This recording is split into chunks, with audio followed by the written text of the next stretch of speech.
Welcome to the Contractor Freedom Podcast. I'm your host, Jason Phillips. This show exists to help small business owners like you escape the tyranny of contractor prison and enter the bliss of contractor freedom so you can have the time, money, and freedom to live your life with purpose beyond your business. As a certified human behavior consultant in DISC personality styles and motivators, I'll be sharing with you skills for life, love, leadership, and business. I'll also be connecting you with experts that can help you scale your business and your life. So if you want to build the business and life of your dreams, then you are in the right place. Let's go.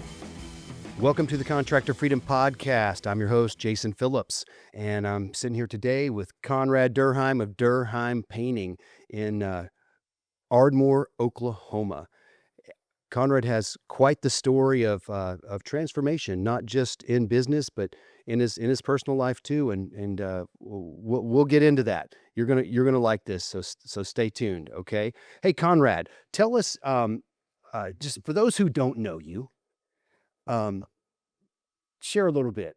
Who's Konrad? What's Derheim Painting? Yeah, so thank you for having me here, Jason. Really excited to share some of my story and talk with you. My name's Konrad Derheim, owner of Derheim Painting and Home Improvement. We actually just rebranded just a couple months ago, so it's still fresh. And we are in small town Oklahoma, not attached to a big metro market or anything. So it's a slightly different business model. And yeah, been in business for a little over 6 years. Part of Contractor Freedom since the very first event, and that's a quick snapshot. That's right. You were at the very first event. That's right. I remember that. So, if you had to describe the season that you're in right now in one word, what would that be? I would say leadership. Okay. Yep. Leadership. It all rises and falls, doesn't it? Okay, great. Take us back before Derheim Painting. What was life like? Yeah, it just depends how far you want me to go back. But, um, life right out of high school was different. That's when I got introduced to the painting trade, right out of high school in San Francisco. So that's where I was born and raised, lived there for 28 years. But right out of high school, I was introduced to painting. Really fell in love with the craft of painting. The Victorians that San Francisco is known for, working on scaffolding as a young kid, climbing around, doing sanding and priming. I mean, that stuff was really fun. It gave me some balance in my life because at that time, 18, 19 years old, had already gone through a lot of stuff in my personal life. By the time I was graduated out of high school, already had my house raided, been in trouble, had been shot for the first time, selling drugs, doing everything in that sort of lifestyle. I've never heard someone say shot for the first time. Okay. Okay, you had a pretty rough time. Wow. So, well, all of that changed. When did that happen? It didn't change until September 15th of 2019. So for reference, I graduated in 2010. So it took me that much time to figure out, hey, I needed to severely make a change. And Oklahoma was the place because I had some family in Ardmore. So figured out of sight, out of mind from everything that San Francisco and that street life, I guess you would say, kind of had me wrapped up. Was there one of these, hey, enough is enough moments? Like what brought about the desire for change? We go from LA to Oklahoma. LA SF. to Oklahoma. Sorry. I keep saying that. Going SF from hates SF LA. That's why That's right. we I know. hate LA. I know. And I always could, every time we talk, I keep saying LA. yeah. I'm sorry. I'm sorry about that. Okay. SF, San Francisco Yeah. to Oklahoma. Yeah. Okay. You had family there, but that's quite a change. hmm But there had to have been something that said, hey, we got to get out of here. Yeah. So getting out of jail for the last time was huge. That was a kind of not literally sobering moment because I was still getting high, meth user for a long time. Um, but I realized after being in jail for the last time for about a year, I didn't want to go back to that. Mm. And so I was still an addict, still getting high, still selling some of that stuff and involved. I mean, you're living inside of San Francisco where all you know is that type of life, as an adult at least. Mm-hmm. There was just no escaping it without being like, literally, I have to leave. And so July 4th of 2019, we were like, hey, me and my girlfriend at the time, Leia is my wife now. We came out to Oklahoma for July 4th just to try to see family and do something a little bit different. And when we came back to San Francisco, we had already talked about, how can we get away from this? How can we leave? And she kept on saying, Oklahoma wasn't that bad. And I'm like, really? Like, I thought it was pretty bad, honestly. Like, I thought it was just dirt roads and slow and not my scene. But she kept talking about it, and I knew we needed to make a change. And so we went back out there the next month in August. And this time, yeah, we did stay with family, but it wasn't a family trip. It was more so I could kind of see the scene. And I was painting again at that time in San Francisco. So I was trying to understand like what the trades and how many painting companies there were and what I would do for work if I was going to come and live here. And I realized that like when you Google painter near me in Ardmore, Oklahoma, I mean, you get nothing.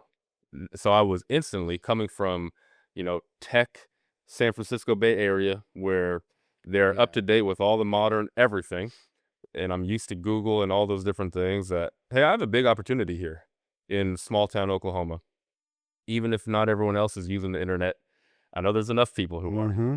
And so we actually moved the next month. So went out in July, came back in August, moved in September. And that is kind of the story right before settling down in Ardmore. So what's a moment maybe from the old life that you never want to repeat again? There's so many. Getting high is probably the first one. I mean, addiction is a real thing. It's really hard to get sober from anything, I guess, but I was dealing with meth. Man, it's just amazing how you just, you know, tell me you crossing the state line. What date was that? September 15th of And 2019. that was it. That was it. So we drove out to Oklahoma, in a car that we didn't own, with some stuff we probably shouldn't have had. And by that, we brought our plan was to get sober. So like we were moving to get sober and we had my grandparents' house to stay, not live forever, but they were willing to help us transition. And they didn't know, our whole story or anything like that, but they were super excited to have family come move to Oklahoma.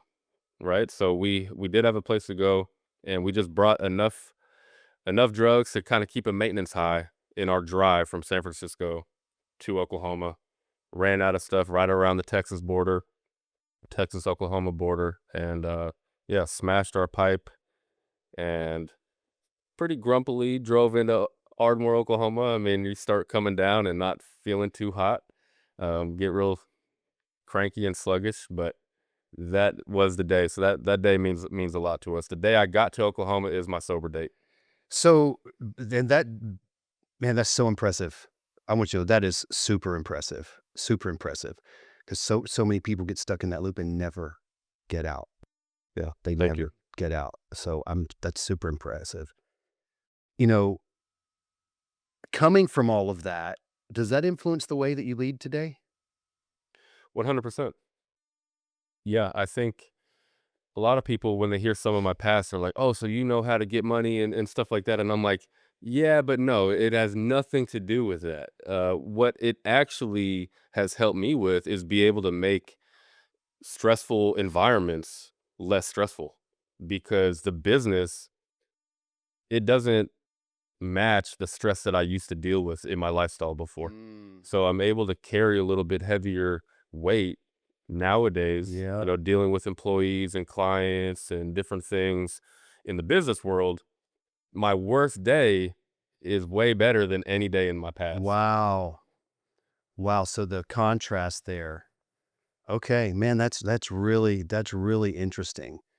As business owners, um, it's easy for us to, feel like, wow, it's life is hard. Life is hard.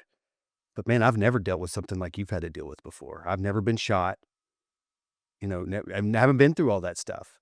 And so I guess maybe my perception of what is hard and difficult is a lot different than yours.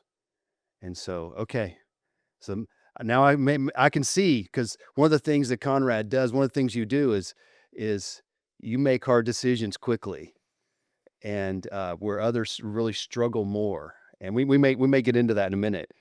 But so let's talk about business for a second. Okay, you're in a small town, what, 250,000, somewhere like that? In the entire service area, Yeah. yeah, So our town is like 25,000. and okay, so you started the business and got it rolling, and it somehow, you and I got connected. What was business like, you know 2 years ago, year and a half ago? Well, 2 and 1.5 is actually very, very different. So, like, 2024, 2 years ago, was actually my worst year overall in business, and so that was I had already gone to a Contractor Freedom Summit in the fall of '23, and then went to the first sales boot camp in the very beginning of January of '24. 24. Right, so I went to those first 2 events, and 2 years ago, let's just say 2 years ago from today in May of '24, I had already gotten so distracted with commercial work that it totally took me in a different direction, Mm. and I did the most revenue we've ever done at the time that year with, like, a 36 or so gross profit, only negative net. I mean, I see. did perform horribly.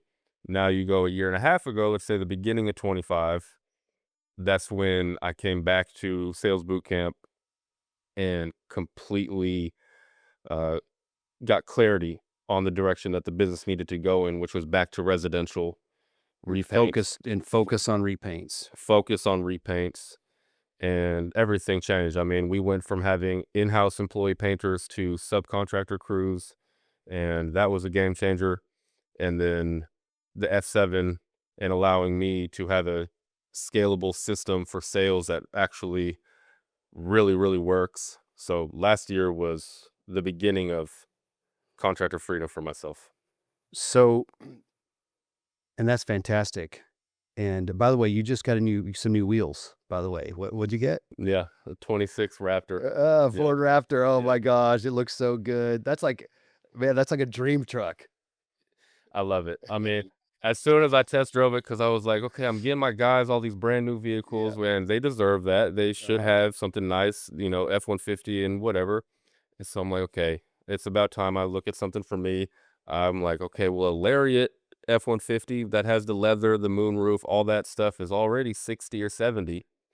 And so then I was like, no, I don't love that for the price. I drive an F-250, and I'm like, there's nothing I need here. I don't need to tow a boat yet Uh, or anything like that. So then I test drove a Raptor that they had, and I didn't even get it off the lot, and I knew I was gonna buy it.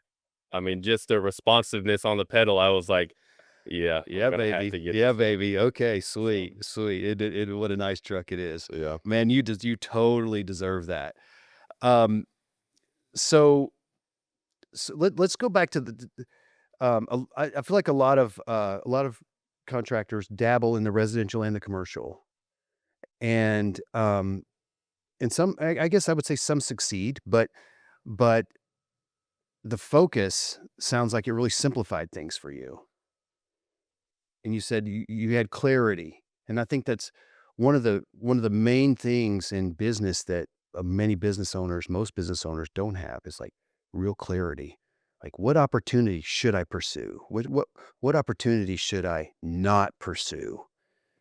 And so because the sales process is different, and although painting is painting, okay, the way you run the projects is different as well. And let's see, when we met, you were it was you and an office admin, right? Yep, that would have been Alicia at the time. And so you were running all the projects, doing all the sales, wearing a ton of different hats, Yeah. and you eventually hired. What was the next role that you hired for? So it would have been in 2025 when Desiree, who's amazing and awesome, and a lot of people know her, she had replaced Alicia. And then after that, the next role was a project manager. Okay, so project management. Now you were focusing more on the sales end. Yep, I was able to take the F7 training process and go sell and focus on sales.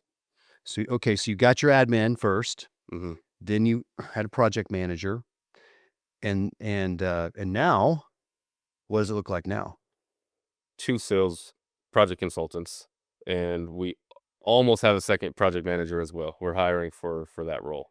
And then I just fired our call center last week, and that's a different story, but they weren't performing and some other things. So once we replace them, we will have two full-time office roles. Desiree, who does expediter and some other things with the business, and then call center, two sales reps, two PMs. That's what we'll have in the next 30 days. You've I don't mean this to sound negative. You fired a lot of people for the right reasons. There was one in particular that stands out to me. Um, we had a conversation about someone you were having an issue with, and then I talked to you that was like on a Friday or something. Then I talked to you on a Monday, and you're like, Jason, I fired him. And this was the guy that was using your company truck for personal things. And here's what you said to me. You said, Jason, he he knew he wasn't supposed to do that. He knew that he wasn't supposed to run personal errands on the weekend in his truck or whatever he did. And you said, I can't trust him. And if I can't trust him, I can't have him on my team. And that was an awesome decision, by the way, because trust is the foundation. Trust is the currency of business. And I think about uh, all of the reasons why you could have let him stick around. In the short term, it would have been easier to let him stay and just to have more conversations about performance. It would have been easier to let him stay, but you would have been nursing a cancer, right? You don't put up with it. And it's not about I don't get the feeling that you're a toxic boss by the way. But one of the hardest things to do in business is to fire people. The the people problems are more stressful and difficult than the money problems or the tax problems. And it would have been so easy just to let this ride, but you would have been nursing a cancer on your team. And that's one of the things I applaud you for multiple times. Here's the deal. When we're hiring people, no matter how good of a job we do on trying to find and source the right person, it's not an exact science. And you really don't know someone's character until you've walked with them for a little bit. I mean, when during their interview, they're doing their best sales presentation they've ever done. And you've got their advertising sheet right in front of you, their resume, right? And so you think they're going to put all their failures and faults on there? No, they're not. And which, by the way, one of the things that we've worked together is to define your roles, right? And um, how has that helped you by, we create this role packet together. This got key result areas, ideal avatar, personality match, um, job ad, interview questions, all of that stuff. How has that helped you? Yeah, the role packets are a game changer. I mean, everything you said, it has that and more. So it basically tells you from the job ad that you can post on Indeed, exactly what to do with multiple titles to give it some engagement and boost the algorithm and change it up there. And it gives you the phone screen, the in-person interview questions, a rubric scorecard to actually grade how it went. Of course, you have to incorporate disc assessments when you're doing the in-person interview in the office. Don't send them an email and have them do it at home or anything like that. You got to Right. do it mid in-person interview if you feel like they are, deserving, Headed the right going direction. in the right direction. And yeah, so I mean, it tells you the ideal disc profile, and there are some roles that have a little more flexibility with that than others. And the person you were talking about who drove the van, I was a little flexible on his disc, and I'm not saying that's the reason why he did what he did, but it kind of helped as well to make that decision quicker. And Mm. that was something where I'm out of town, dealing with my son's surgery, and Yes. he's telling the office that the van is parked, everything's good, and he lives near our office. And someone found out that, hey, the van's not there Mm. multiple days in a row. Someone like that has to go, um, just to give some clarity on firing fast. But You something that you mentioned that you were out of the office because your son was having some surgeries. You had to take some time off work. yep, And when you were I was so happy for you at that moment that you were able to take off to be with the family and the business kept running. If that would have happened 12 months before, something was going to hurt. The family was going to hurt or the business was going to hurt. both. Yeah. Yeah, right? And so through that time, if you correct me if I'm wrong, but my memory is the business kept rolling other than that issue. The the jobs kept running, the sales kept coming in, and, you were able to focus on family, which is ideal. Yeah, I had some freedom there to be able to handle kind of an emergency with the family Yeah, and not let it be an emergency in the business, yeah. That would have been a double that would have just made it that much more stressful. for sure. Yeah, indeed. So, what what would you say to a contractor who's listening to us that's got someone on their team that they don't trust? Maybe they hadn't even consciously thought about this is a trust issue. Maybe they're having to double check their work, see where they're at, check up on them. What would you say to someone who's got an employee like that? I would say instantly, I mean, get the feelings out and make it facts. So if you don't trust them, you have to know exactly why you don't trust that person.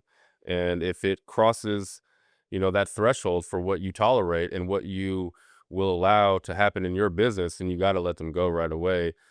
Unless, if they're not at that threshold, then maybe you bring them in and talk to them to see if you can correct it. Of course, that's always a good thing. It just depends case by case. Trust is a major thing for me. Yeah. So we don't give a lot of chances with trust at Derheim Painting. Well, there's a lot at risk. Yeah. There's a lot at risk. Tell me about a hiring mistake that really stung. Okay. Yeah, there's plenty. Um, so I mean, even recently, our PM who was with us for almost a year, he actually parted ways to go to dental school. So that was kind of all at once, and we needed to fill that seat really quickly. And I was doing interviews, and the person we ended up hiring, who's gone by now, did not last more than about 3 weeks. I mean, they had that sales presentation at the interview. They had confidence. They were able to, just speak really properly about their experience and how it's so relatable to the role of project management. They were they had a management role at a factory. And so they had a lot of people who reported to them and things like that. And what happened was they were just so scared to actually deal with conflict or with challenges with crews and with clients. And instead of talking to me about it when I'm trying to assist them, help them, give them all the tools to succeed, he would talk behind my back to the office saying that I'm micromanaging. And then before you know it, he's dropping the ball every which way. And so that was really tough. And I was just so impressed with his interview. Hiring is so hard because I see how every person who walks through the door can be a good fit. And I like to think that they will be a good fit. And it's hard for me to say no during the interview process if there's enough good. Right. So that one hurt because it was pushing us back. I mean, we already taken a step back by losing our PM. Then we kind of make a step forward by hiring one. Then we're like two back because now we're multiple months having that transition phase. So Yeah. that was a very recent one. Those are real setbacks. So what, at Derheim Painting, what in home improvement, what does, which we're going to get to that in a second too. What does what does a great team player look like? Maybe not on paper, but what are their behaviors? Yeah, I would say it starts with being humble. I mean, like they leave their ego at the door when they walk in. I mean, they just don't think that they're better than anyone except better than everyone else outside of Derheim Painting. I mean, we are very competitive. I mean, you walk in and you feel that winning spirit and everyone is super competitive, but other than that, I mean, we're not better than each other, if that makes sense. And otherwise, I mean, just like we have a lot of team players. I mean, our sales team is going the extra mile to make our production team set up for success on projects. They're not leaving them high and dry after they get the deposit. And everyone on the team is willing to help someone else, even if it's not in their job description. So having a team like yours is the goal of a lot of contractors. And I hear this a lot. Jason, I need someone. When should I hire someone? Where am I going to get the money? What would you say? Where'd you get the money? Well, I raised my prices with the F7 sales process to where we just want to afford everything that we need. But actually, I mean, you have to hire before you actually need the role because by the time you need the person, it's too late to start hiring and you're already behind. That's right. And so I mean, I'm leaving my job ads up for roles that I'm not hiring for today just to have a pipeline as full as possible. And if an A player just comes in and they're knocking on our door, we might find a seat for them even if we're not ready because we are so growth minded that an A player will help us win no matter if we're ready on paper or not. Yeah. Well, you said a key that you raised your prices. So many contractors are running at, 35, 40, 45% gross profit margins, and there's not enough money to hire good people. And so you're stuck in that loop of doing everything yourself.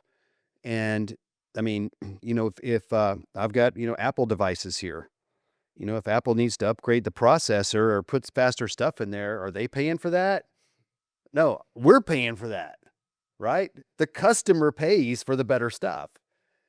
And here's a reality is, when you're the one man show or the Superman in your business and you're trying to run the sales, you're trying to run the projects, you're trying to do the marketing, do the back end, everything's that maybe the admin work, you're really not doing a good job at anything. You're just making everything survive, right? You're just like the chuck in the truck that I compete with in the field. I mean, you're just a chuck in the truck in your own business. Yeah. Yeah. Well, that's a good way to look at it. And so, I mean, being able to have a, a value-based sales process so you can actually start charging what you're worth. Too many contractors doing great work and not charging for it. So if you want to build a team like Konrad's team, you've got to raise your prices, generate some more gross profit so you can hire those people. And then it just gets better and better. Now you're serving your customers better. Now you're getting more Google reviews or whatever. And now you get more referrals. So now you can raise your prices again, hire more people, give better service, add more value. and more safety and more peace of mind and better customer experience. So what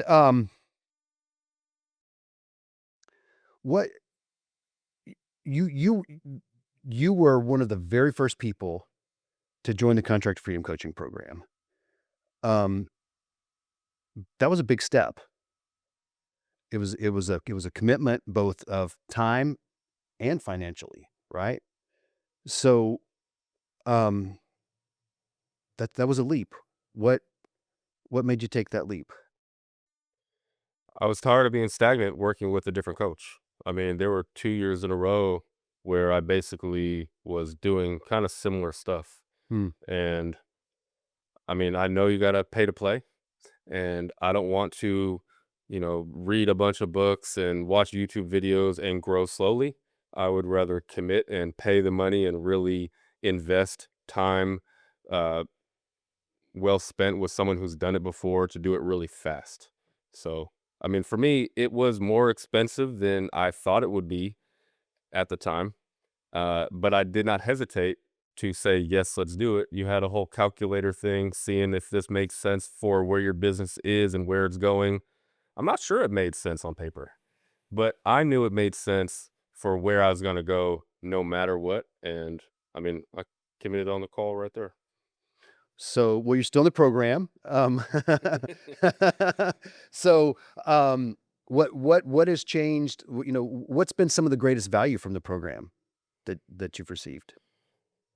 There's so much. I mean, I would say, the role packets that we touched on, I mean, is just such a foundational piece that I think if you don't have that, you're just at such a disadvantage because the only way to scale is with the people, Mhm. right? You just need the people to be able to do more. And so the role packets is kind of the starting point for that. I think another kind of extra with with the program is the community that we have. Yeah. It's unlike other communities that I've been a part of, and I think that people are just all kind of in similar spots. Everyone wants to grow and grow the right way and grow quickly as well. And there's just a lot of support with people making a lot of change in their communities really fast. And I think that's just a great thing. Well, I'll tell you, I have the information, but you've done the hard work. You've done the hard work, and I love working with people that do the hard work and make the hard decisions. Let's talk for a minute. Your name has evolved from Derheim Painting.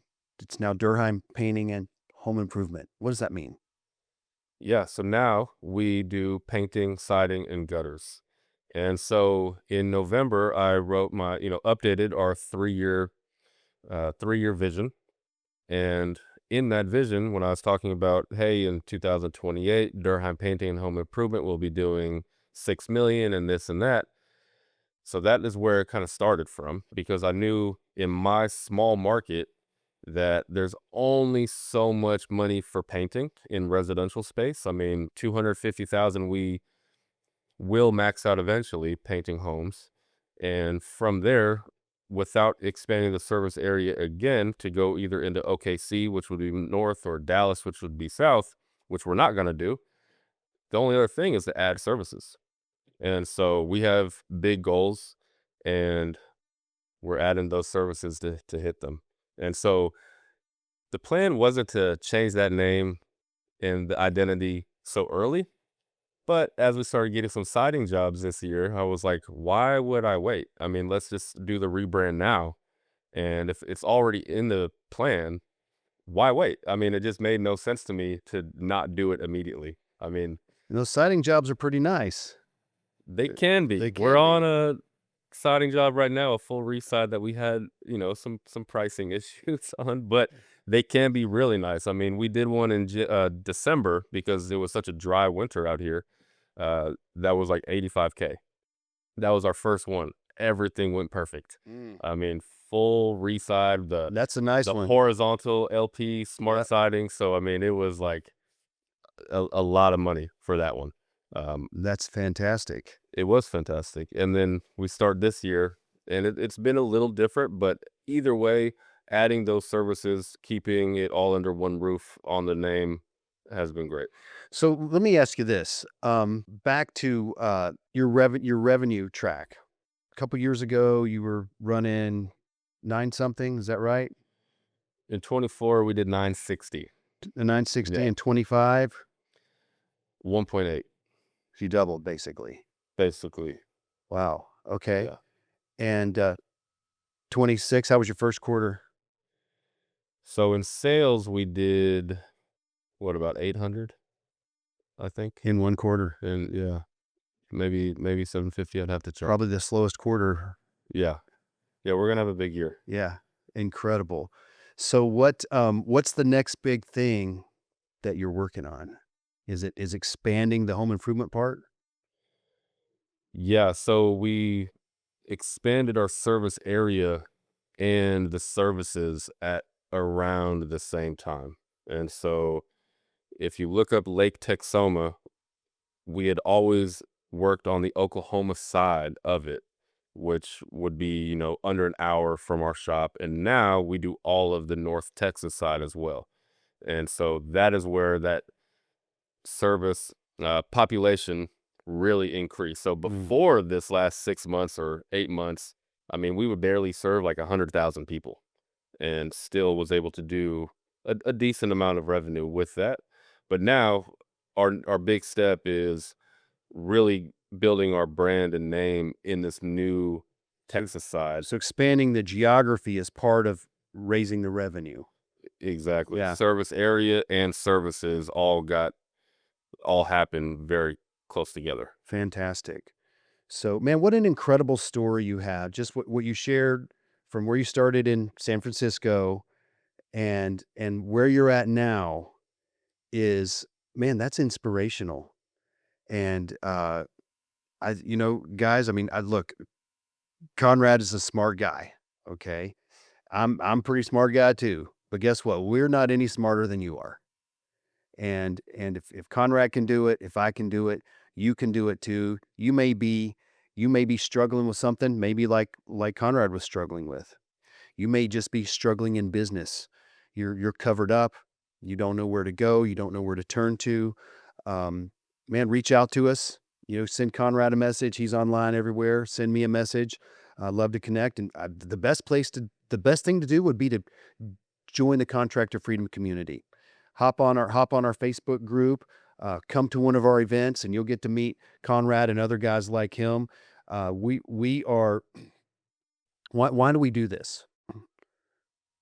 We want to change lives. We believe at Contractor Freedom that your business should become your freedom machine to fund your future and your purpose, and that it shouldn't steal from your life.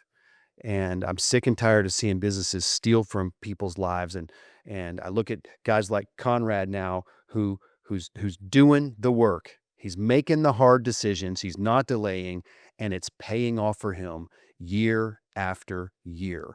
And that makes me feel really great to be a part of your story. This is really cool. So, man, Konrad, speak to someone out there who's stuck in business. They're stuck at below $1 million, where you were. You're trying to keep all the plates spinning all by yourself. Tell them what should they do? Yeah, I'd say get clarity. I mean, just because you're at almost $1 million doesn't mean you are going in the right direction. So I would say make sure that your 3-year plan, 3-year vision, 1-year plan, all of those, 90-day rocks and everything is the actual profitable future for you and not just noise, kind of like how my 2024 was noise and distraction. So I would get really clear on the direction you're going and then build that team using roll packets from Contractor Freedom, and then you will start getting some freedom for yourself and do way more than $1 million. Yeah, absolutely. All right. God bless you guys. We'll see you next time. Talk to you next time.